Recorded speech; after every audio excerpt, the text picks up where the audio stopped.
Tuhan sertamu dan sertamu juga.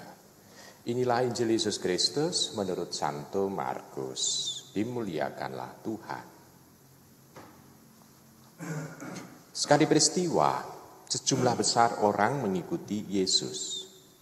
Karena mereka tidak mempunyai makanan, Yesus memanggil murid-muridnya dan berkata, "Hatiku tergerak oleh belas kasihan kepada orang banyak ini. Sudah 3 hari mereka mengikuti aku dan mereka tidak mempunyai makanan. Jika mereka kusuruh pulang ke rumahnya dengan lapar, mereka akan rebah di jalan, sebab ada yang datang dari jauh." Murid-muridnya menjawab, "Bagaimana di tempat yang sunyi ini orang dapat memberi mereka roti sampai kenyang?" Yesus bertanya kepada mereka, "Berapa roti yang ada padamu?" Jawab mereka, 7. Lalu Yesus menyuruh orang banyak itu duduk di tanah. Sesudah itu Yesus mengambil ke-7 roti itu, mengucap syukur, lalu mecah-mecahkan dan memberikannya kepada murid-muridnya untuk dibagi-bagikan. Dan mereka memberikannya kepada orang banyak.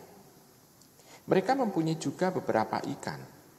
Sesudah mengucap berkat atasnya, Yesus menyuruh supaya ikan itu juga dibagi-bagikannya. Dan mereka makan sampai kenyang. Kemudian, orang mengumpulkan potongan-potongan roti yang sisa sebanyak 7 bakul. Mereka itu ada kira-kira 4.000 orang. Lalu Yesus menyuruh mereka pulang. Akhirnya, Yesus segera naik ke perahu dengan murid-muridnya dan bertolak ke daerah Dalmanuta. Demikianlah Injil Tuhan kita. Terpujilah Kristus. Ibu, bapak, saudara, saudari yang terkasih dalam Yesus Tuhan, soal pergandaan roti bisa ditemukan di banyak tempat di dalam bacaan Injil. Baik Injil Matius, Markus, Lukas maupun Yohanes, semua mencatat. Nah, sekarang kita mencoba untuk melihat bahwa Tuhan Yesus tergerak hatinya untuk memberi makan kepada orang-orang yang mendengarkannya. Tuhan Yesus melihat kesetiaan orang yang mengikuti Dia selama 3 hari. Mereka jumlahnya ada banyak, kira-kira 4.000 orang. Kita bisa membayangkan 4.000 orang 3 hari mengikuti Tuhan Yesus. Kemana Tuhan Yesus ada di situ, Tuhan Yesus mewartakan kepada mereka. Aspek kesetiaan dilihat oleh Tuhan Yesus kepada orang-orang yang mau mendengarkan itu.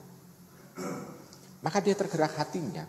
Kenapa? Karena mereka sudah 3 hari itu membuka bekal untuk makan supaya bisa mendengarkan dengan seksama kepada Tuhan Yesus. Dia tergerak hatinya untuk juga terlibat dalam kesulitan orang-orang yang telah setia kepadanya. Dia memberikan makanan. Dari 7 roti diberikan kepada mereka, sisanya 7 bakul. Kita bisa melihat, ibu bapak, saudara kasih, ada sesuatu tindakan Tuhan. Nah, sekarang bagi diri kita, bacaan ini berbicara apa kalau begitu? Kan yang kenyang kan orang yang mengikuti Tuhan Yesus pada waktu itu. Tapi untuk kita zaman sekarang, nah, ibu bapak, saudara terkasih, gerakan hati untuk membantu orang dimiliki oleh semua orang sebetulnya. Semua orang ingin untuk membantu kesulitan orang lain. Lebih-lebih adalah orang yang telah menyetiai kita. Orang yang dekat dengan kita. Orang yang senantiasa mendengarkan kita. Orang yang senantiasa mau untuk membantu kita. Orang yang senantiasa selalu untuk siap kalau kita apa-apa itu butuh, orang itu siap membantu kita. Kita tergerak hatinya kalau mereka terlihat agak misalnya hidupnya kesusahan, menderita.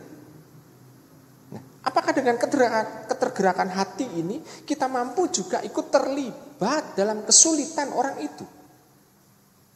Dan Tuhan sebetulnya ini mau menunjukkan apa yang kita punya dari 7 roti, apa yang kita punya dari 7 roti itu ternyata kalau Tuhan bertindak bisa membantu orang itu Dari apa yang istilahnya kepepet kita mempunyai sedikit yang kita punya. Kalau Tuhan itu bertindak dari sedikit yang kita punya ini bisa untuk memberikan makan kepada orang itu atau bantu orang itu, dan sisanya ada lebih banyak.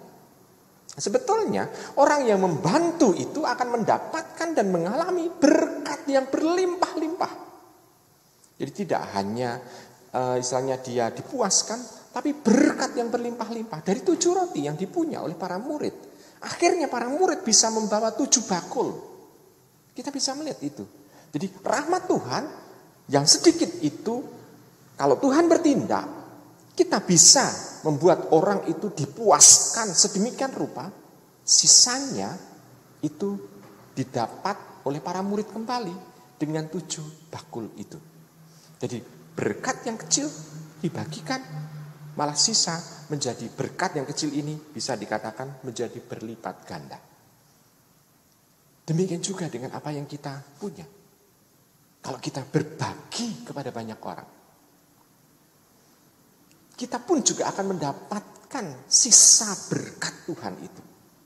Rahmat Tuhan akan berlimpah-limpah kembali kepada kita. Hanya masalahnya orang seringkali nggak percaya.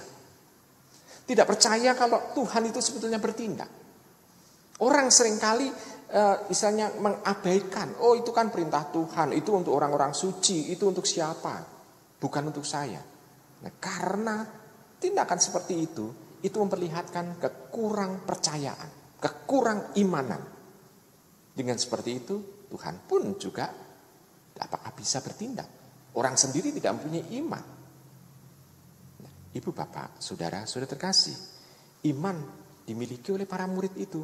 Dia mengatakan, aku punya 7 roti, kami punya 7 roti. Tuhan meminta semuanya diberikan kepada Tuhan. Jadi tidak terlalu, oh Tuhan ini ada 7 roti, kita kan harus makan dulu, tolong ini 1 yang dibagikan untuk 4.000 orang. Enggak, para murid mempunyai 7 diberikan kepada gurunya, dan gurunya mempergandakan roti itu. Nah, Ibu, Bapak, Saudara, Saudari yang terkasih, kita bisa melihat bahwa dalam memberi sebetulnya yang diuntungkan adalah orang yang memberi itu, bukan orang yang menerima, tapi orang yang memberi. Maka kalau Tuhan itu mengajak kepada kita untuk memberi, berarti sebetulnya Tuhan sudah menyediakan rahmat berlipat ganda untuk kita. Tetapi pemberian yang tulus dan tepat sasaran. Yang di sini kan tepat sasaran, karena Tuhan Yesus memberikan makan kepada orang yang 3 hari 3 malam itu mengikuti Dia. Tepat sasaran. Dan yang tepat sasaran inilah yang sebetulnya itu harus kita punya pula. Kalau kita memberi, tetapi justru nguyai segoro, atau dalam arti memberikan asin kepada samudera, percuma. Kita tidak memberi, tetapi kita memanjakan orang itu. Maka Ibu, Bapak, Saudara, Saudara terkasih, dengan demikian kita diajak oleh Tuhan Yesus, selain kita mempunyai hati yang bergerak untuk membantu, kita juga dimohon juga untuk mempunyai pikiran untuk melihat supaya yang dibantu itu adalah orang yang tepat. Selamat merenungkan.